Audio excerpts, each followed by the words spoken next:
এবং সবচেয়ে ভয়ঙ্কর ব্যাপার হচ্ছে আপনি যখন কারোর উপর জুলুম করেন, ওই মাজলুম আর আল্লাহর মাঝখানে কোনো ফারাক থাকে না। আল্লাহ ওই ফারাকের পর্দা উঠায় না, দোয়া করলেই ওটা আরো সুজে কবুল হয়ে যায়। খবরদার, মজলুমের কান্না কখনো বৃথা যায় না। জীবনের কোনো না কোনো সময়ে এর প্রায়শ্চিত্ত আপনাকে করতে হবে। জীবনের কোনো না কোনো সময় এর প্রায়শ্চিত্ত করে আপনাকে মরতে হবে। বদদোয়া করছে ডাইরেক্ট কবুল। খবরদার আমার পেনাঙ্গের ভাইয়েরা, আমরা যেন জালিম না হই।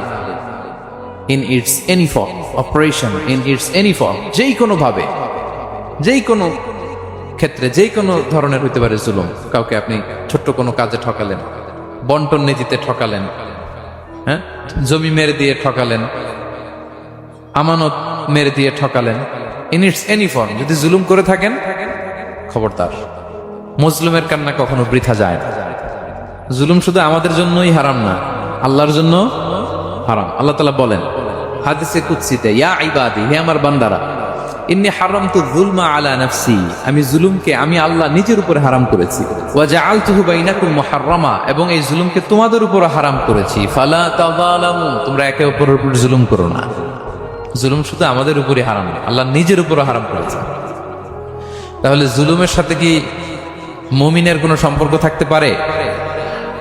পারে না।